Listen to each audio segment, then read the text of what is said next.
fasse le même choix devant tous les croyants de notre siècle, ou je dirais du Nouveau Testament. Alors, nous devons impérativement haïr le péché. Nous devons nous détourner de nos mauvaises voies. Si nous avons connu le Seigneur, si nous avons accepté de suivre Jésus-Christ, au moment où nous recevions le baptême, nous avions accepté de nous détourner, n'est-ce pas, des mauvaises voies, des mauvaises pratiques pour embrasser une carrière en Jésus-Christ notre Seigneur. Et ainsi, si nous servons fidèlement notre Seigneur, sa bénédiction et sa puissance seront toujours notre partage. Mais si nous abandonnons le Seigneur et ses voies, la présence, l'aide et la protection divine, nous serons retranchés. Vous me demanderez, mais comment se fait-il que certaines personnes qui sont attachées à Dieu ou qui font preuve de piété, de ferveur, d'engagement, pourquoi ces personnes-là subissent des circonstances malheureuses ou que des événements malheureux se produisent dans leur vie?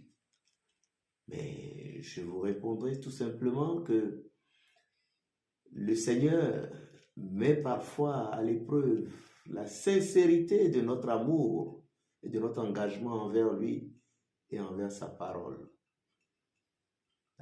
D'accord?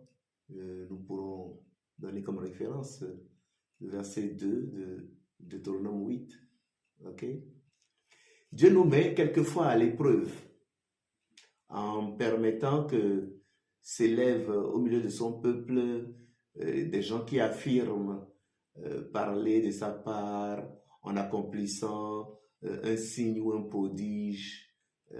Et ces personnes peuvent parler avec puissance, prophétiser l'avenir correctement et accomplir des signes, oui, des prodiges, des miracles. Mais en même temps, ces personnes prêcheront un message contraire à la révélation biblique, ajoutant parfois ou retranchant quelque chose à la parole de Dieu. Et dans les Saintes Écritures du Nouveau Testament, nous avons eu cet avertissement que dans les derniers jours se lèveront des faux prophètes, des faux docteurs qui altéreront gravement l'évangile de Christ. Tous les chrétiens devraient s'engager à demeurer fidèles à la révélation écrite de Dieu, telle que nous la trouvons dans la Bible, quelles que soient les versions de Bible.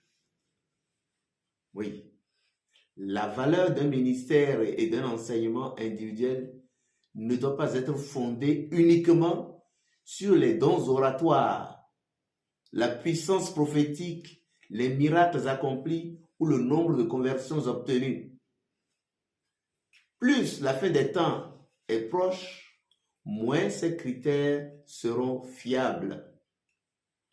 Le fondement de la vérité doit toujours être la parole infaillible de Dieu.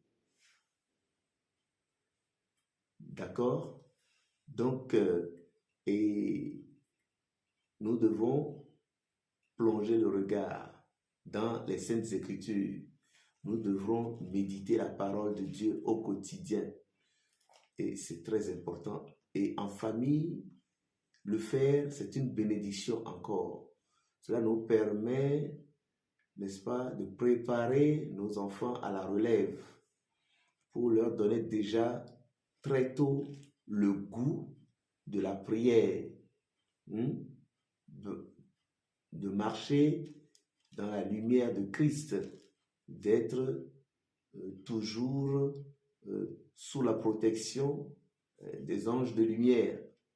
C'est notre responsabilité à nous autres parents de leur montrer, n'est-ce pas, l'amour que nous portons pour notre Dieu, pour leur montrer combien nous sommes attachés à obéir à Dieu, à ses préceptes, à ses commandements, à ses lois.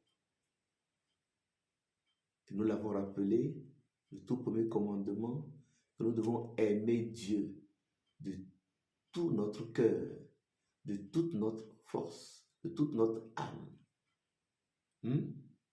de tout notre être. Et ensuite, nous devons pouvoir aimer notre prochain comme nous-mêmes. Que Dieu bénisse sa parole.